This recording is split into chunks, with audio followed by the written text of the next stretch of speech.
이제 15번 문제 보겠습니다. 공인중개사 법령상 중개대상물 확인 설명에 관한 내용 중 틀린 것은 1번. 개공은 중개가 완성되기 전에 거래 당사자에게 이 법령이 정하는 사항을 확인하여 성실 정확하게 설명하고 토지대장 등본 등 설명의 근거 자료를 제시해야 된다. 여기서 틀린 지문은 설명은 매수인, 임차인 등 권리 취득 의뢰인에게 해야 되는데 거래 당사자에게 하는 게 틀린 거죠.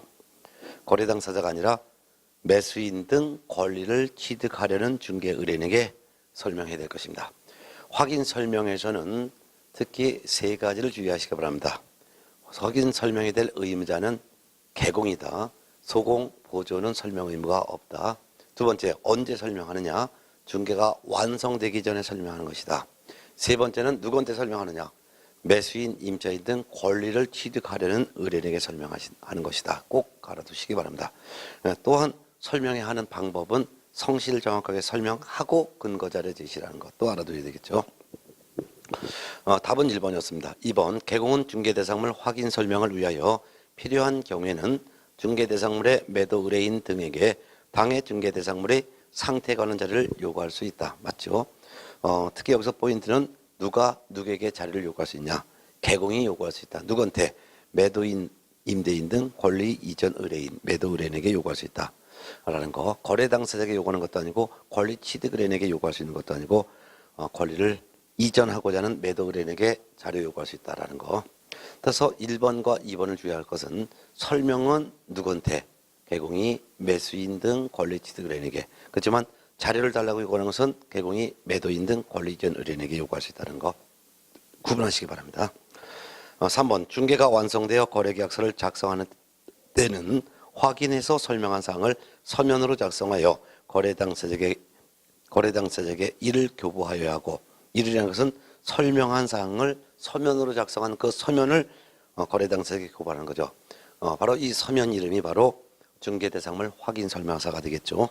그리고 그 4번이란 중개대상물 확인 설명서 4번을 말하고 3년간 보존해야 한다. 옳은 지문이죠. 4번, 소속 공인중개사가 중개대상물 확인 설명서를 작성한 경우 개업 공인중개사는 반드시 그 서면에 서명 및 날인하여야 한다. 맞습니다. 소속 공인중개사가 확인 설명서를 작성할 의무는 없지만 작성할 수는 있습니다. 그런 경우에 소속 공인중개사도 서명 및 날인하고 개공도 반드시 서명 및 날인을 해야 되겠죠? 맞습니다. 따라서 서명 및 날인해서 개업 공인중개사는 자기가 확인 설명서를 작성했건 소속 공인중개사가 작성했건 개공은 반드시 서명 및 날인을 해야 되는데, 이때 법인의 경우에는 대표자가 반드시 서명 및 날인을 해야 되고 분사무소에서는 책임자가 반드시 서명 및 날인해야 된다는 거, 그리고 당해 중개인이 한 소공도 함께 서명 및 날인을 해야 된다는 거 기억해 두시기 바랍니다.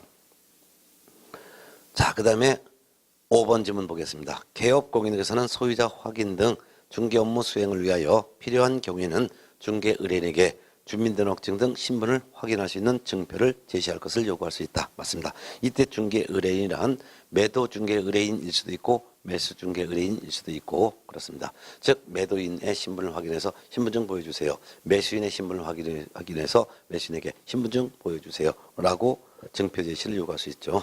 맞습니다. 틀린 설명은 1번이었습니다. 이 확인 설명에 대한 내용도 매년 출제가 됩니다. 이 확인 설명과 확인 설명서 작성에서는 해마다 3문제 정도가 출제가 되기 때문에 제가 15번, 16번, 17번 이렇게 문제를 냈습니다. 16번 문제 보겠습니다. 공인중개사 법령상 주거용 건축물 확인 설명서 작성 시 개업 공인중개사의 기본 확인사항에 기재하는 사항이 아닌 걸 찾아라 했습니다.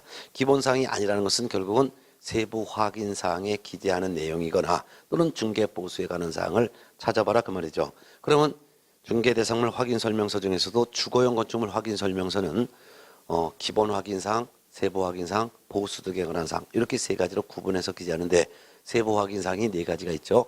4가지 실내, 벽, 환, 실제 권리관계 또는 공시되지 아니한 물건의 권리에 관한 사항, 내부, 외부 시설물 상태, 벽면 및 도배 상태, 환경 조건. 요 실내 벽환 4가지는 세부 확인 사항이고, 그 다음에 중개 보수 등에 관한 사항에는 1가지를 기록하는데 중개 보수 및 실비의 금액과 그 산출액을 기록합니다. 그 외 나머지 사항은 전부 기본 확인사항이죠. 그럼 결국 기본 확인사항에 기재하는 사항이 아닌 걸 찾아라 하면은 세부 확인사항인 실내 벽환이거나 중개 보수 등에 관한 사항을 찾아봐라 그 말이죠.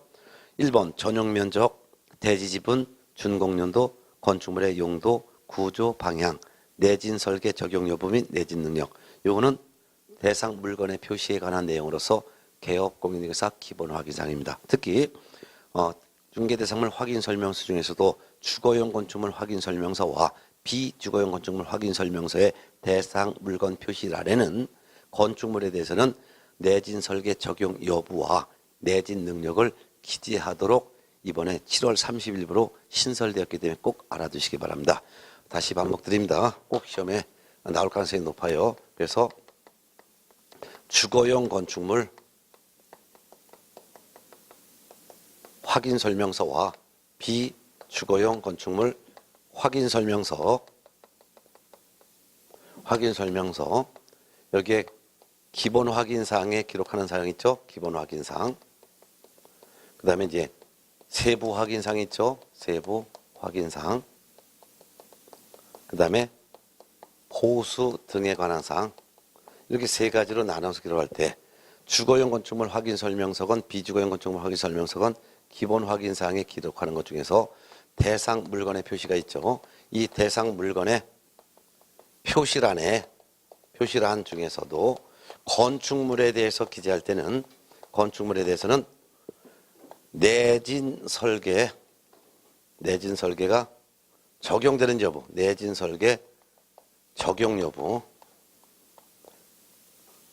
및 내진 능력 기재해야 된다는 거 꼭 주의해서 알아두셔야 합니다. 올해 7월 30일부로 신설돼서 올해 시험에 꼭 나온다고 말씀드립니다. 네. 그 다음에 이제 세부 확인 사항 중에서도 주거용 건축물 확인 설명서, 비주거용 건축물 확인 설명서 세부 확인 중에서 바로 내부, 외부 시설물 상태가 있는데 내부, 외부 시설물 상태 중에서도 소방에 대해서 기재할 때 소방에 대해서 만일 주거용 건축물이라면 주거용 건축물에 대한 확인 설명서라면 아파트를 제외한 아파트 외에 주택의 경우에는 소방에 대해서는 이때는 자동 경보형 감지기가 있는지 감지기 유무 및 자동 감지기가 있다면 그 설치되어 있는 설치 개수를 기재를 해야 되는 것이고 만일 세부 확인 사항 중에서도 주거용 건축물이 아니라 만일 내외부 시설물 상태 중에 소방 중에서도 만일 이번에는 비주거용 건축물이라면 비주거용 건축물 확인 설명서라면 이때는 자동 경보형 감지기 유무 및 설치 개수를 기재하는 것이 아니라 이때 소방에는 이때는 소화전 있는지 없는지 소화전 그다음에 이런 것들을 소화전 소방 시설을 기재하는 소화전 요거를 기재하는 것이지 자동 경보형 감지기 유무 및 설치 개수를 기재하는 게 아닙니다. 그래서 주거용 건축물 확인 설명서의 세부 확인 사항 중에서 내외부 시설물 상태란 중에서 소방을 기재할 때 이때는 주거용 건축물 확인 설명서에는 아파트가 아닌 일반 주택인 경우엔 자동 경보형 감지기 유무 및 설치 개수를 기재하고 비주거용 건축물 확인 설명서에 내부 시설물 상태란에 소방 시설에는 자동 경보형 감지기 유무 및 설치 개수를 기재하는 것이 아니라 소화전이 있는지 없는지 요거를 기재한다는 것을 주의해서 꼭 알아두셔야 합니다. 요 두 가지는 금년 7월 30일부로 7월 31일자로 신설되어 적용되는 내용이 되겠습니다. 꼭 알아두셔야 돼요. 네. 이거 계속 설명드렸으니까 나중에 이거 수업을 못 들었다느니 설명을 못 들었다느니 시험에 꼭 나오는데 뭐 그런 말 나오시면 안 됩니다. 그래서 꼭 알아두시기 바랍니다. 자, 1번은 16번에서 전용 면적, 대지 지분, 준공연도, 건축물의 용도, 구조, 방향, 내진 설계 적용 여부 및 내진 능력. 이거 세부 확인사항, 실내 벽환 아니죠. 중개 보수도 아니죠. 그러면 기본 확인사항 맞습니다. 2번 도로와의 관계, 대중교통수단, 주차장 유무, 교육시설, 판매 및 의료시설. 요거는 입지조건이죠. 입지조건은 세부 확인사항에 해당하는 실내 벽환 아니고 중개 보수에 관한 사항 아니죠. 그럼 기본 확인사항 맞습니다. 디귿번 비선호시설. 요거 세부 확인사항 아니죠. 또한 보수 아니죠. 그러면 기본 확인사항 맞습니다. 4번 벽면 및 도배 상태, 수도, 전기, 가스, 소방에서 소방 가열고 자동 경보용 감지기 유무 및 설치 개수 가로 닫고 등 내부 외부 시설물 상태. 요거는 세부 확인사항 실내 벽환에서 내외부 시설물 상태죠. 이거는 세부 확인사항. 정답은 4번. 5번 토지 이용 계획, 공법상 이용 제한 및 거래 규제 관한 사항. 이거 세부 확인사항 아니죠. 보수 등도 아니죠. 결국 기본 확인사항. 자, 결국 기본 확인사항에 기재하는 것이 아닌 사항은 4번 벽면 도배 상태 및 내부 시설물 상태인 세부 확인사항에 기록하는 거 정답 4번이죠. 자, 17번 문제 보겠습니다. 공인중개사 법령상 주거용 건축물 확인 설명서 작성에 관한 기술 중에서 옳은 것은 1번 내부 외부 시설물 상태, 벽면 및 도배 상태 및 환경 조건은 매도인 등이 고지한 사항을 개공의 세부 확인사항에 기재한다. 일단 내, 벽, 환 세 가지 이거 당연히 세부 확인사항에 기재하는 거 맞죠. 그리고 내, 벽, 환 세 가지는 개공이 매도인 등에게 상태 관련된 자료를 요구하여 내벽한 내부 외부 시설물 상태 환경 조건은 이건 매도인이 고지한 사항을 세부 확인사항에 기재하는 것이 아니라 이거 틀렸네요. 매도인이 고지한 사항이 아니라 이거는 매도인에게 자료를 요구하여 확인한 사항입니다. 그래서 매도인이 고지한 사항이 아니라 매도인에게 상태 관련된 자료를 요구하여 확인한 사항이라고 해야 되겠네요. 그래서 내부 외부 시설물 상태, 벽면 도배 상태, 환경 조건 요 세 가지는 세부 확인사항에 기재하는 건 맞는데 매도인이 고지한 사항을 기재하는 것이 아니라 개업공인회사가 매도인에게 상태에 관한 자료를 요구하여 확인한 사항을 개업공인회사 세부 확인사항에 기재한다라고 해야 되겠네요. 그래서 매도인 등이 고지한 사항이 아니라 개업공인회사가 매도인 등에게 상태에 관한 자료를 요구하여 확인한 사항을이라고 해야 되겠습니다. 그래서 이걸 틀렸고요. 2번 권리를 취득함에 따라 부담해야 하는 조세의 종류 및 세율은 개업공인회사 세부 확인사항에 기재하되. 세부 확인사항에 기재합니까?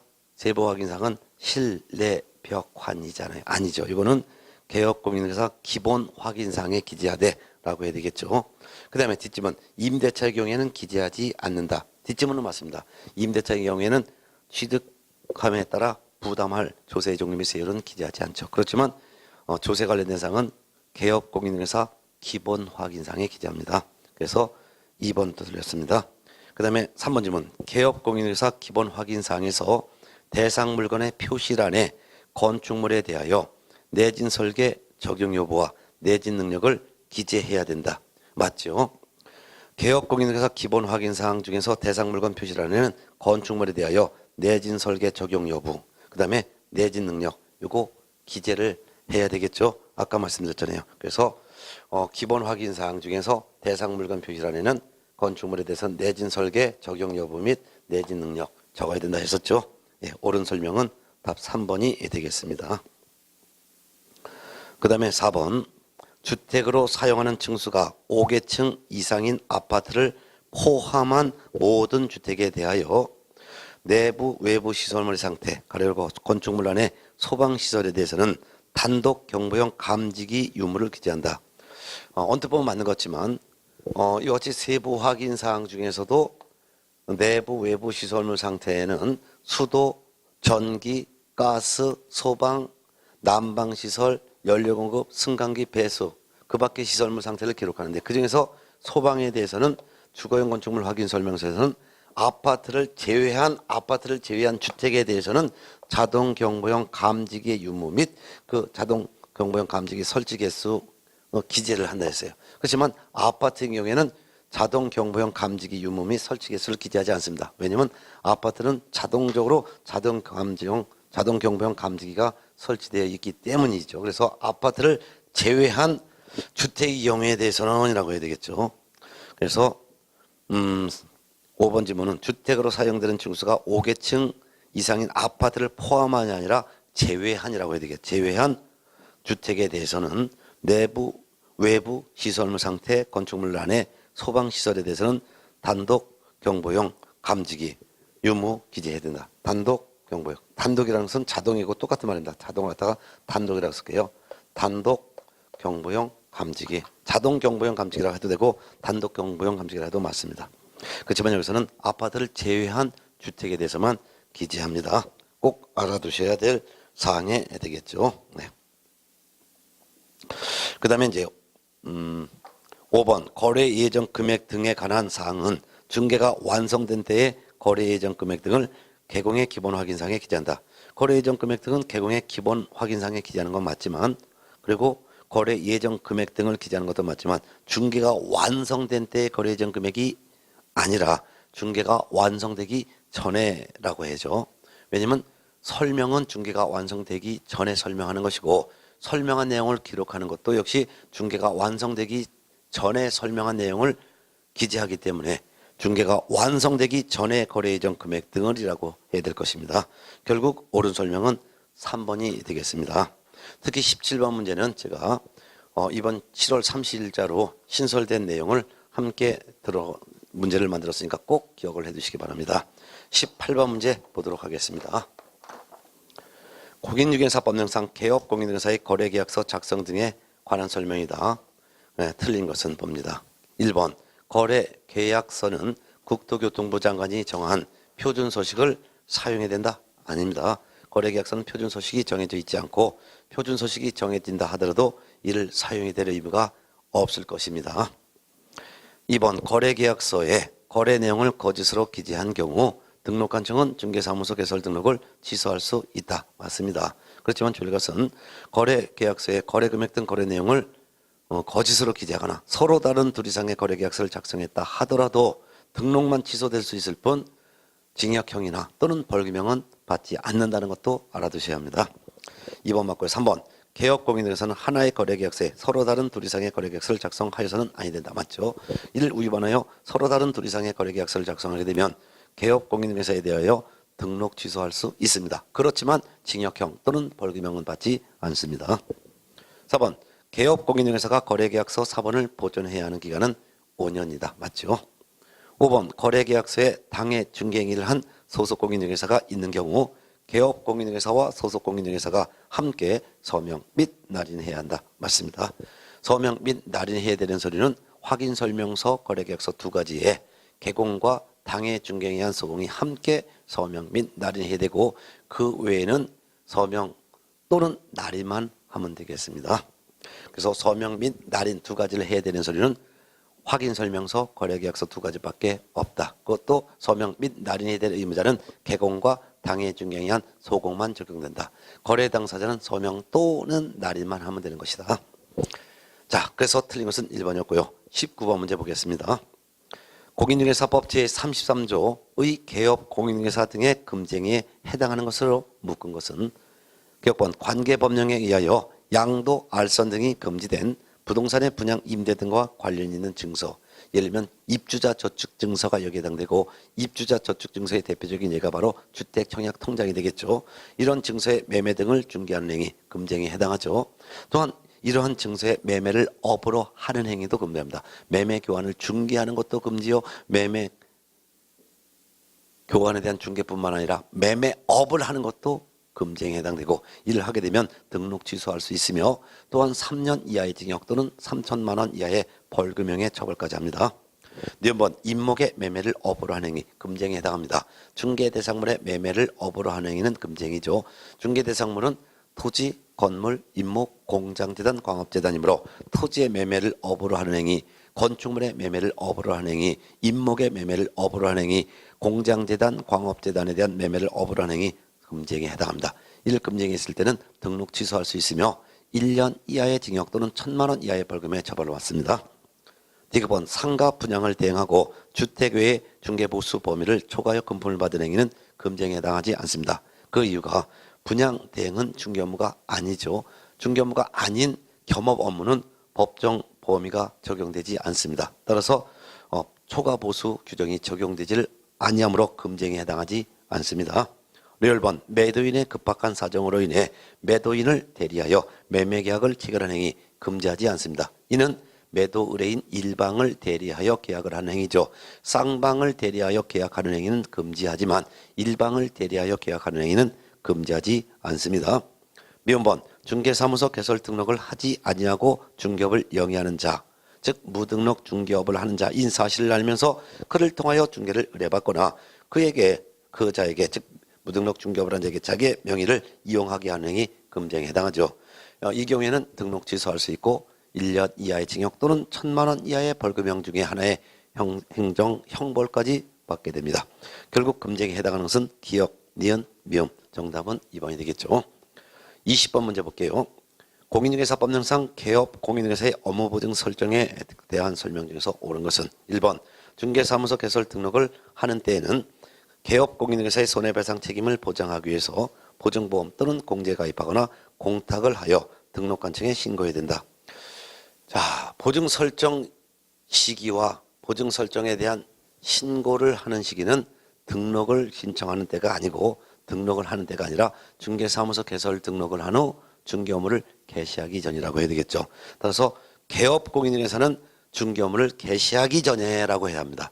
개업 공인중개사는 중개 업무를 개시하기 전에 손해배상 책임을 보장하기 위해서 보증보험 또는 공제에 가입하거나 공탁을 하여 이를 등록관청에 신고를 해야 할 것입니다. 이때 신고할 때는 전자문서로 신고할 수 있습니다. 2번 보증기간이 보증 설정 사실을 등록관청에 직접 통보한 경우에도 개업 공인중개사는 보증 설정 사실을 신고해야 된다. 신고 생략할 수 있습니다. 보증 설정 사실 또한 보증의 재설정 사실 또는 보증의 변경 사실은 등록관청에 개공이 신고를 해야 함이 원칙입니다. 다만 보증기간이 보증의 설정 사실, 재설정 사실, 변경 사실을 등록관청에 직접 통보한 경우에는 개공은 이와 같은 신고를 생략할 수 있습니다. 3번 지역농업협동조합이 중개업을 하고자 하는 경우에는 최소 1천만 원 이상의 보증을 설정하여 등록관청에 신고해야 한다. 맞습니다. 업무보증 설정은 이 법에 규정된 법개공, 공개공, 부개공뿐만 아니라 다른 법률에 따라 중개업을 할 수 있는 법인, 즉 농협도 보증을 설정해야 신고를 해야 됩니다. 보증 설정은 공통적으로 전부 업무를 개시하기 전에 보증을 설정하여 신고하는데요. 이때 보증 설정하는 방법은 이 법상의 경우이건 다른 법에 따라 중개업을 할 수 있는 농협이건 보증보험 가입, 공제 가입 또는 공탁 셋 중에 하나를 설정하여 등록관청에 신고를 해야 됩니다. 신고는 방문 또는 전자문서 선택할 수 있는데요. 다만 보증기간이 보증 설정 사실을 직접 등록관청에 통보한 경우에는 신고를 생략할 수 있습니다. 보증 설정할 금액은 법개공은 2억 원 이상, 분사무소는 한 개소당 1억 원 이상의 추가 설정을 필요로 하고 공개공과 부개공은 최소 1억 원 이상, 농협은 1,000만 원 이상의 보증을 설정하여 신고해야 됩니다. 정답 3번입니다. 4번 보증을 다른 보증으로 변경할 경우에는 종전의 보증을 해지한 후 즉시 다른 보증을 설정하여 등록관청에 신고해야 된다. 아니죠. 보증을 다른 보증으로 변경할 경우에는 이미 설정한 보증의 효력이 있는 기간 중에 다른 보증을 설정하여 등록관청에 신고해야 합니다. 종전의 보증을 해지하는 것이 아니고 종전의 보증의 효력이 있는 기간 중에 다른 보증을 설정하여 신고해야죠. 보증은 연속성이 있어야 됩니다. 보증 해지하면 보증 효력 없어집니다. 따라서 오늘 보증을 해지하고 다음 날 다시 설정한다든가 하면은 몇 시간의 공백 기간이 있기 때문에 공백이 있으면 안 됩니다. 5번 보증기간 만료로 인하여 보증을 재설정하는 개공은 보증기간 만료 즉시 다시 보증을 설정하여 등록관청에 신고해야 된다. 아닙니다. 왜? 배상으로 인해서 보증기간 만료로 인해서 다시 설정은 보증기간 만료일까지 다시 보증을 설정하여 등록관청에 신고해야 되겠죠. 특히 보증을 다시 설정하는 이유가 두 가지가 있는데요. 5번 질문처럼 보증기간 만료로 인해서 다시 설정을 해야 되는 시기는 보증기간 만료일까지 다시 설정하여 등록관청에 신고해야 되는 것이고, 배상에 따라서 다시 설정하는 것은 배상 후 15일 이내 다시 설정하여 신고해야 될 것입니다. 정답은 3번입니다. 자, 그 다음에 21번 문제 보겠습니다. 공인중개사법령상 중개보수에 관한 설명으로 옳은 것은 다툼이 있으면 판례에 따라서 문제 풀겠습니다. 1번 공인중개사 자격이 없는 자가 중개사무소 개설 등록을 하지 아니한 채 우연한 기회에 1회 중개하면서 거래 당사자와 체결한 중개보수지급 약정은 무효이다? 무효 아니고 유효입니다. 유효. 그렇지만 주의할 것은 공인중개사 자격이 없는 자가 중개사무소 개설 등록을 하지 아니한 채 부동산 중개업을 하면서 거래 당사자와 체결한 중개보수지급 약정은 무효가 되겠죠. 그래서 무등록 중개업을 한 자와 의뢰인 간의 보수지급 약정은 무효이고, 무등록 중개업을 한 자가 아니라 무등록 중개를 한 자와 중개 의뢰인 간의 보수지급 약정은 유효가 된다는 차이점을 구분하시기 바랍니다. 2번 개업공인중개사와 중개의뢰인 간의 중개보수 지급 시기의 약정이 없을 때는 중개가 완성된 날로 한다? 아니죠. 거래대금 지급이 완료된 날로 합니다. 중개가 완성된 날이 아니라 거래대금 지급이 완료된 날, 쉽게 해서 잔금 준 날 보수받는다, 이렇게 이해해야 되죠. 그게 바로 거래대금 지급이 완료된 날이라고 해야 합니다. 3번 부속토지를 포함한 주택인 중개대상물에 대한 중개된 보수는 국토교통부령으로 정한다? 드렸습니다. 국토교통부령으로만 정하는 것은 주택외가 되겠습니다. 그럼 주택에 대한 중개보수는 국토교통부령이 정하는 범위 안에서 시도 조례로 정한다라고 하죠. 그래서 부속토지를 포함한 주택의 중개대상물의 중개에 대한 보수는 국토교통부령이 정하는 범위 안에서 시도 조례로 정한다. 이때 시도 조례란 중개사무소 소재지 시도를 의미하므로 중개대상물의 시도와 중개사무소의 시도가 다를 때는 중개사무소 소재지 시도 조례에 따라 주택에 대한 중개보수를 받아야 될 것입니다. 그런데 주택 외의 중개대상물에 대한 중개보수는 국토교통부령으로 정합니다. 꼭 구분해 두시기 바랍니다. 그래서 중개보수에서는 주택에서 끝났냐, 주택 다음에 외자가 들었냐를 꼭 구분해서, 주택에서 끝났으면 국토교통부령이 정하는 범위 안에서 시도 조례로 정하고, 주택 외의 중개대상물에 대한 중개보수는 국토교통부령으로 정한다는 거.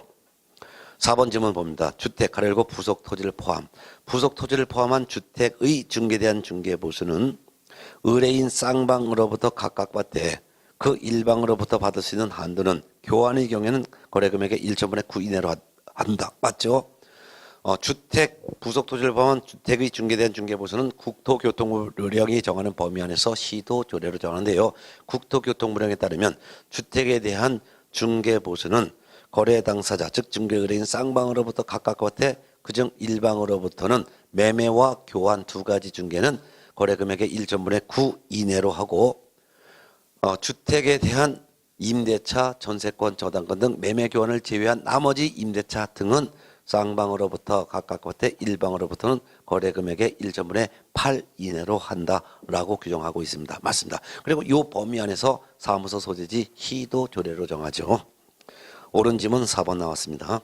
5번 주택인 중개대상물의 소재지와 중개사무소의 소재지가 다른 경우 개공은 중개대상물의 소재지를 관할하는 시도 조례에 따라 중개보수받아야 한다? 아니죠. 개공의 중개사무소가 소재하는 시도 조례에 따라 주택의 중개보수를 받아야 할 것입니다. 정답은 4번이죠.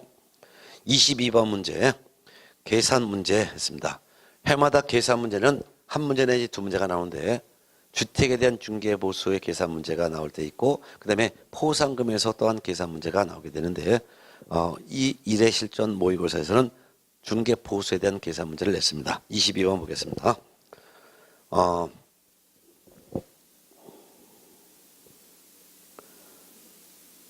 이어서 볼게요.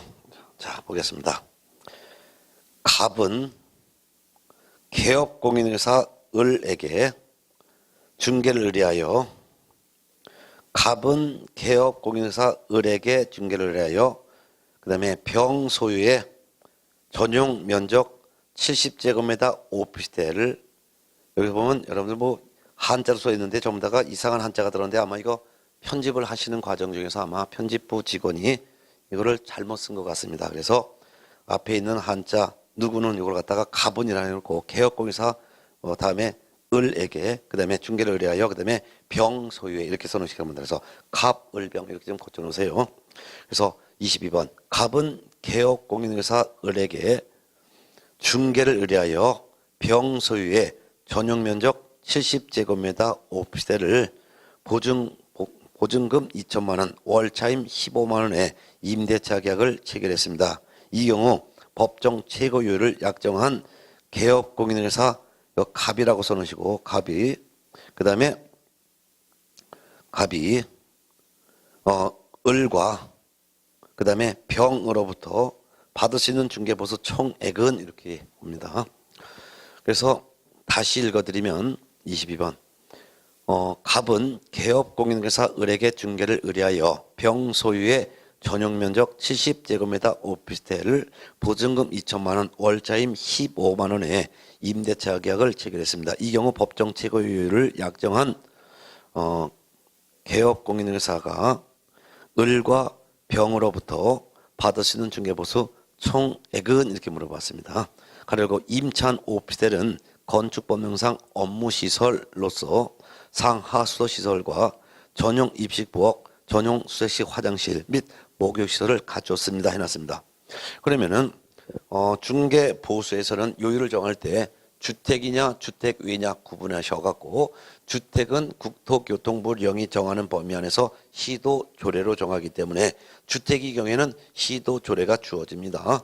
물론 주택 외의 물건에 대해서는 시도조례 자체가 적용되지 않음에도 불구하고 주택 외의 물건을 문제를 냈으면서도 불구하고 주택에 대한 조례를 주어지는 경우가 있는데 이거는 전부 다 헷갈려고 넣어준 거죠. 근데 주택 외의 중개 대상물은 국토교통부령으로 정하는데 국토교통부령에서는 주택 외의 물건을 둘로 구분해 놨습니다. 면적이 85제곱미터 이하인 오피스텔로서 상하수도 시설, 부엌, 화장실, 목욕시설을 다 갖춘 85제곱미터 이하의 오피스텔이냐 아니냐 이렇게 나눴는데 이에 해당하는 것은 매매교환은 일방으로부터는 1.5분의 5 임대차 등은 1.5분의 4 이내에서 협의 결정하고 그 외에는 전부 매매건 교환이건 임대차건 구분하지 않고 전부 거래금액의 1.5분의 9 범위 안에서 협의 결정을 합니다. 근데 여기서는 면적이 70제곱미터 오피스텔인데 그럼 85제곱미터 이하죠. 그리고 모든 것이 다 갖춰져 있으니까 이 문제에서는 임대차를 중요했어요. 임대차는 일방으로부터는 거래금액 1.5분의 4가 최고율이죠. 최고율을 받기로 적용했으니까 요율은 0.4%를 적용한다 봐야 되겠죠. 그런데 월세가 있는 임대차를 계산할 때 거래금액은 월세 곱하기 100 거기에 보증금을 더한 금액이 거래금액인데 다만 월세 곱하기 100 보증금을 더한 금액이 5천만 원 미만의 경우에는 이를 거래금액으로 하지 않고 월세 곱하기 70 거기에 보증금을 더한 금액이 거래금액이 되겠죠. 이 문제에서는 보증금 2천만 원이고 월차임이 15만 원입니다. 그러면 월세 15만 원 곱하기 일단 100을 곱해보고 거기다 보증금 2천만 원을 더해봅니다. 보증금이 얼마나 되나요? 보증금이 2천만 원. 예, 2천만 원. 그러면 월세 15만 원 곱하기 100 하면 3,500만 원. 3,500만 원에다 보증금 2천만 원을 더하면 합친 금액이 3,500만 원이죠. 3,500만 원은 5천만 원 미만이죠. 그렇기 때문에 이를 중개보수계산시 거래금액으로 하지 않습니다. 이거를 인정하지 않고 다시 계산합니다. 월차임 15만 원 곱하기 70을 하고 거기에 보증금 2천만 원을 더한 금액이 바로 중개보수계산시 거래금액이 됩니다. 그럼 15만 원 곱하기 70을 하면 이건 아마 1,050만 원이 나올 거예요. 그래서 1,050만 원이 되고 1,050만 원에다가 보증금 2천만 원을 더하게 되면 거래금액은 3,050만 원이 거래금액이 됩니다. 3,050만 원 곱하기 오피스텔인데 면적이 85제곱미터 이하가 되겠고 상하 수도시설, 목욕, 부엌, 화장실 다 가졌으면 매매와 교환은 1,000분의 5, 즉 0.5% 범위 내에서 협의 결정하고 임대차, 전세권, 저당권 등의 경우 일방으로부터는 1.5분의 4, 즉 0.4% 범위 내에서 협의 결정하는데요. 이 범위 내에서 결정하는데 최고율을 협의했으니까 요율은 바로 0.4%가 되겠죠. 그래서 0.4%를 곱합니다. 곱하면은 계산해가지고 3, 4, 12, 그 다음에 4, 5, 20. 그러니까 3, 4, 12, 12만에다가 4, 5, 20 했으니까 12만 2천 원이 계산되겠죠. 12만 2천 원. 12만 2천 원을 을과 병으로부터 각각 받잖아요. 임차인 을, 임대인 병. 임차인 을과 임대인 병으로부터 각각 받으니까 총 1을 곱하면 24만 4천 원이 되겠죠. 답은 24만 4천 원. 정답은 5번이 되겠습니다. 그 다음에 이제 23번 문제 보겠습니다. 공인중개사법령상 교육에 관한 설명이다. 옳은 것은 1번 법인의 임원 중 공인중개사가 아닌 자는 실무교육 그리고 실무수업을 포함한 실무교육을 받을 의무가 없다. 들었습니다. 실무교육은 중개보존이 되려는 사람만 직무교육을 받아야 되고 중개보존이 되려는 자를 제외한 나머지가 되려는 사람은 다 실무교육을 받아야 합니다. 따라서 등록을 신청하려는 공인중개사와 법인인 경우에 대표자를 포함해서 임원, 사원, 전원과 분사무소 책임자가 되려는 사람은 실무수습을 포함한 실무교육을 미리 받아야 되고 소속 공인중개사가 되려는 사람은 실무수습을 포함하지 않고 실무교육만 받아야 될 의무가 있죠. 그래서 법인의 사원 임원은 공인중개사 자격이 있건 없건 실무수습을 포함한 실무교육을 받아야 할 것입니다. 2번 소속 공인중개사는 고용 신고일 전 1년 이내 시도지사가 실시하는 실무교육하려고 실무수습을 포함하지 않고 실무교육을 받아야 한다. 맞죠? 네. 정답은 2번. 3번 폐업 신고 후 1년 이내 중개사무소 개설 등록을 다시 신청하려는 자는 실무교육을 받아야 한다. 들었습니다. 폐업 신고 후 1년 이내 등록을 다시 신청하려는 경우에는 실무교육을 다시 받지 않습니다. 본래 등록을 신청하려는 공인중개사와 법인의 대표자 임원사원, 공인중개사 자격 유무를 떠나서 대표자 임원사원 전원, 그리고 분사무소 책임자, 소속 공인중개사 실무교육 미리 받아야 되죠. 다만 폐업 후 1년 이내 또는 고용관계 종료 신고 후 1년 이내 등록 신청을 다시 한다든가 또는 소속 공인중개사가 된다든가 하는 경우에는 다시 실무교육을 받을 필요는 없습니다. 중개업계 떠났다가 1년 이내 다시 들어올 때는 교육 다시 안 받는다고 그랬었죠. 4번 실무교육을 받은 자는 모두 실무교육을 받은 후 2년마다 시도지사가 실시하는 연수교육 받아야 한다. 아닙니다. 실무교육을 받은 자 중에서도 개업 공인중개사 및 소속 공인중개사만 2년마다 연수교육을 받을 의무가 계속 있습니다. 그렇지만 실무교육을 받은 자라 하더라도 공인중개사 자격이 없는 임원사원은 연수교육을 받을 의무는 없습니다. 5번 분사무소 설치 신고의 경우 그 분사무소 책임자가 그 신고일 전 1년 이내에 법 제도의 변경사항, 부동산 중개 및 경영실무, 직업윤리 등에 관한 실무교육을 받아야 한다 해놨습니다. 일단 분사무소 설치 신고의 경우 그 분사무소 책임자가 실무교육을 받아야 되는 거 맞습니다. 근데 실무교육 내용은 법 제도의 변경사항이 아닙니다. 법 제도의 변경사항이 아니라 법률 지식이 되겠습니다. 법률 지식 요게 바뀌어야 되겠죠. 그래서 법 제도의 변경사항이 아니라 법률 지식이 되겠고 나머지 내용은 같습니다. 부동산 중개 및 경영실무, 직업윤리 등에 대한 실무교육 받아야 한다 되겠죠. 결국 옳은 설명은 2번이 되겠습니다. 네. 그 다음에 24번 문제 보겠습니다. 공인중개사법령상 포상금에 관한 설명이다. 옳은 것은 1번 등록관청은 신고 또는 고발 사건에 대해서 검사가 기소유예 결정을 한 경우에도 포상금을 지급할 수 있다. 맞습니다. 포상금은 신고 고발 대상자가 행정기관에 의해서 발각되기 전에 신고 고발한 사건에 대해서 검사가 공소제기 또는 기소유예 결정을 한 경우에 한하여 지급합니다. 따라서 신고 고발 사건에 대해서 검사가 공소제기한 경우에도 지급할 수 있고 공소제기하지 않고 기소유예 결정을 한 경우에도 포상금을 지급할 수 있습니다. 맞습니다. 특히 포상금 지급하는 관청은 등록관청이죠. 옳은 집은 답 1번 나왔습니다. 2번 등록관청은 하나의 사건에 대해서 2인 이상이 공동으로 신고 또는 고발한 경우에는 신고 또는 고발한 자에게 50만 원을 각각 지불한다. 아닙니다. 공동신고했을 때는 50만 원을 균등하게 배분하여 지급합니다. 다만 공동으로 신고한 자가 포상금 배분 방법에 관하여 미리 합의하여 포상금 지급 신청을 한 경우에 한해서는 합의한 바에 따라 지급합니다. 그렇지만 배분 방법에 대해서 합의한 바가 없다면 2인 이상이 공동으로 신고한 경우에는 포상금을 균등하게 50만 원을 균등하게 배분하여 지급합니다. 3번 보상금 지급에 소요되는 비용 중 그 전부를 국고에서 보조할 수 있다? 아닙니다. 보상금 지급에 소요되는 비용 중 그 일부를 국고에서 보조할 수 있습니다. 4번 등록관청은 하나의 사건에 대해서 2건 이상의 신고 또는 고발이 접수된 경우에는 50만 원을 균등하게 배분하여 지급한다? 아닙니다. 하나의 사건에 대해서 2건 이상의 신고 또는 고발이 접수된 경우에는 최초로 신고 또는 고발한 자에게만 보상금을 50만 원 지급합니다. 5번 보상금 지급 신청서를 제출받은 국토교통부 장관은 보상금 지급을 결정하고 그 결정일로부터 1월 이내에 보상금을 지급해야 된다. 보상금 지급 결정일로부터 1월 이내에 지급하는 건 맞습니다. 그렇지만 보상금 지급 신청서는 국토교통부 장관에게 제출하는 것이 아니라 등록관청에 제출합니다. 따라서 보상금 지급 신청서를 제출받은 등록관청은이라고 해야 될 것입니다. 참고적으로 부동산 거래 신고 등에 관한 법령에서의 보상금 지급 시기는 보상금 지급 신청서가 접수된 날로부터 2개월 이내에 보상금을 지급해야 합니다. 그렇지만 공인중개사 법령상 보상금 지급은 보상금 지급 결정일로부터 1개월 이내에 지급한다는 차이점을 주의해서 알아두시기 바랍니다. 정답은 1번이었습니다. 25번 문제. 공인중개사 협회에 관한 설명이다. 옳은 것은 1번. 협회는 회원 300인 이상이 발견이 되어 정관을 작성하여 창립총회의 의결을 거친 후 국토교통부 장관의 허가를 받아 그 주된 사무소 소재지에서 설립 등기함으로 성립한다. 허가를 받는 것이 아니라 국토교통부 장관의 인가를 받아라고 해야 되겠죠.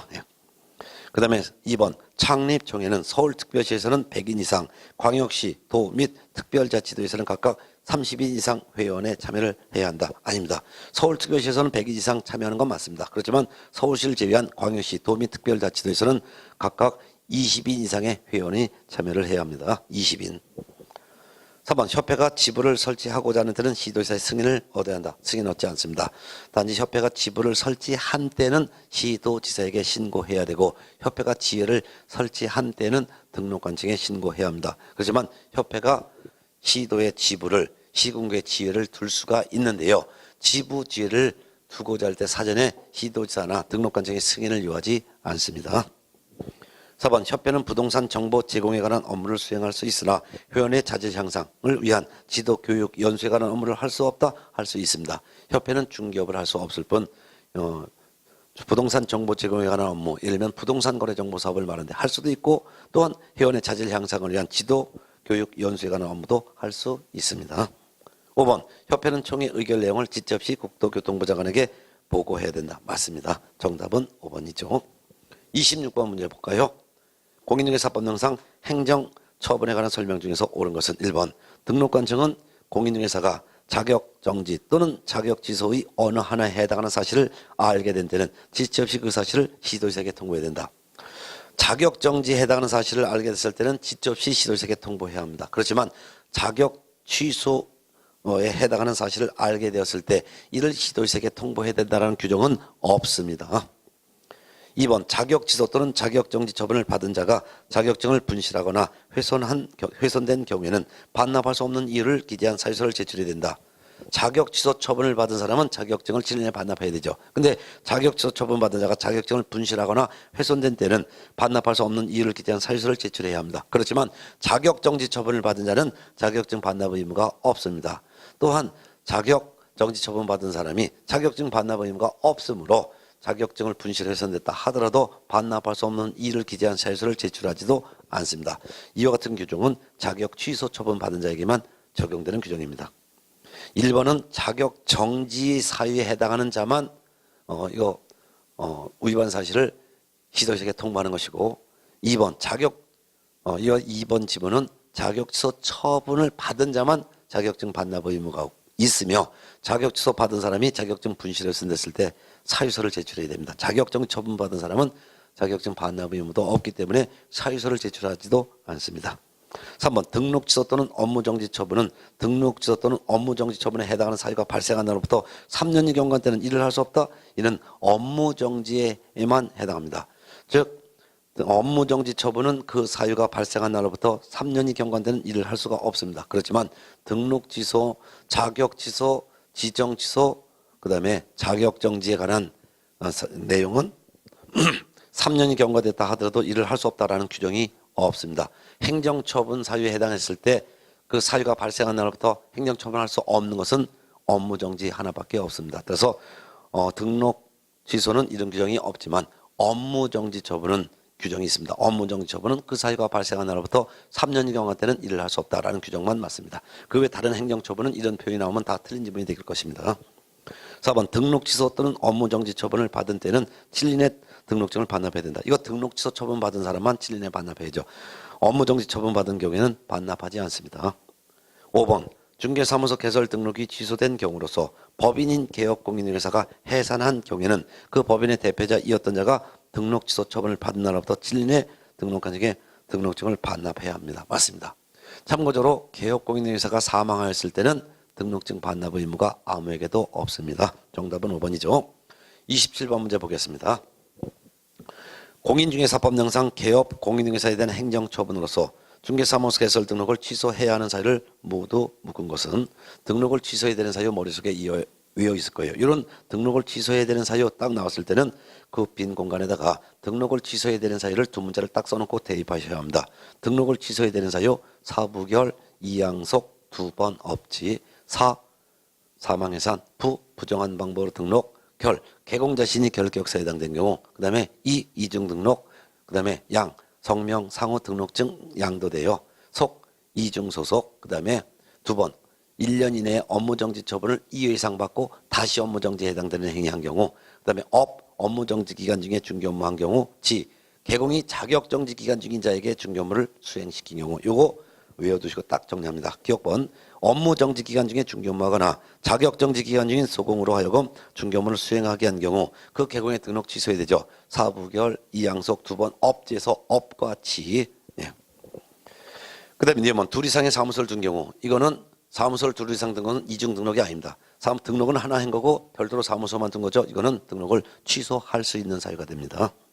디귿번 공인중개사법 위반으로 300만 원 이상의 벌금형을 선고받은 경우, 공인중개사법 위반으로 300만 원 이상의 벌금형을 선고받으면 그 벌금형 선고받은 날로부터 3년간 결격사에 해당되죠. 결격사에 해당되니까 등록을 취소해야 됩니다. 사부결에서 결격사에 해당됐기 때문에 등록을 취소해야 되죠.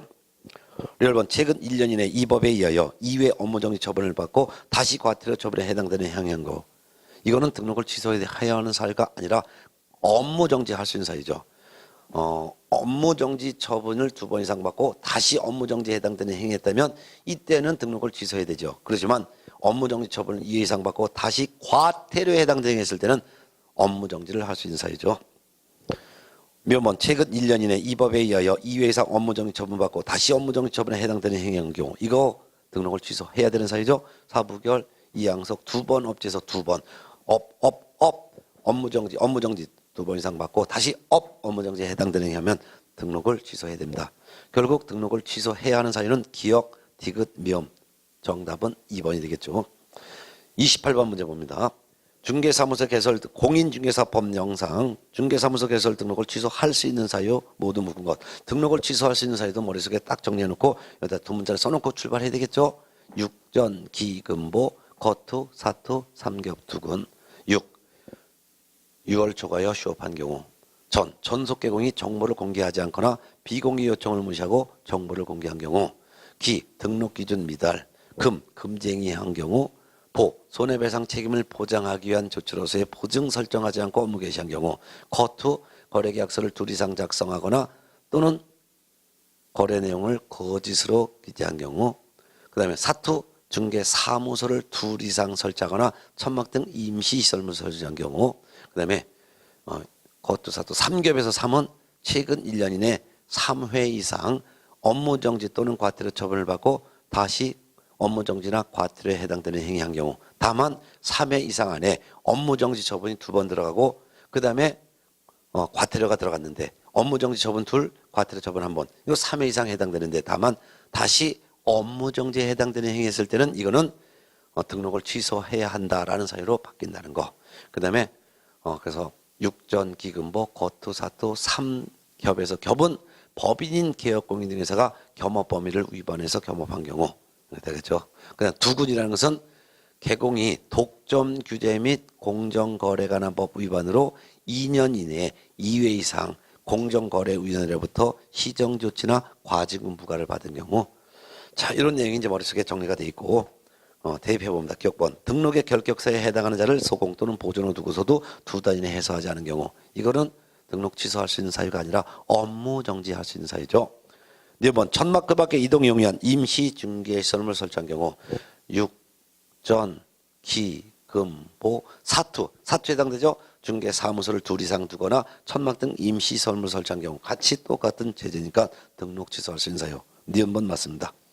9번 전속 중개계약서에 의하지 않고 전속 중개계약을 체결하거나 전속 중개계약서를 3년간 보존하지 않은 경우 이거는 업무 정지할 수 있는 사유입니다. 전속 개공이 위반했을 때 등록 취소할 수 있는 사유는 리얼번에 나와 있습니다. 리얼번 전속 개공이 중개 대상물에 관한 정보를 공개하지 아니하거나 의뢰인의 비공개 요청에도 불구하고 정보를 공개한 경우 리얼번이 바로 등록을 취소할 수 있는 사유고 디귿번은 업무 정지할 수 있는 사유죠. 구분해서 꼭 알아두시기 바랍니다.